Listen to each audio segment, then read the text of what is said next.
তালের বড়া আমরা কম বেশি প্রত্যেকে কিন্তু খেতে ভালোবাসি, কিন্তু তালের বড়ার নাম শুনলে ভয় লাগে যে এত টাকা খরচ হবে।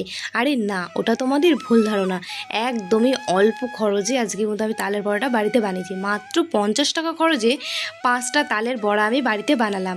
তোমরা আমার এই ভিডিওটা শেষ পর্যন্ত দেখতে থাকো বন্ধুরা, তাহলে কিন্তু তোমাদেরও খরচ বেঁচে যাবে। তোমরাও আমার মতন করে বাড়িতে এইভাবে তালের বড়া বানিয়ে খাবে, তো দেখবে একদমই কিন্তু অল্প খরচেই কিন্তু তালের বড়া বাড়িতে তৈরি হয়ে যাবে। মিচমিচে লাল লাল এই তালের বড়াগুলো বানাতে আমার কি কি লাগলো চলো এবার তোমাদেরকে বলি। প্রথমত 100 গ্রাম মতো রিফাইন তেল আমি কড়াইতে ঢেলে দিয়েছি।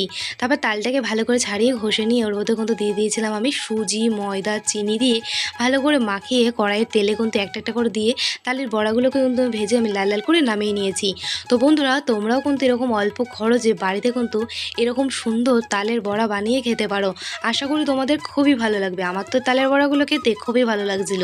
তো আমার মতো তালের বড়া খেতে তোমরা যারা যারা পছন্দ করো অবশ্যই কমেন্টে জানিও, নামটা বলো।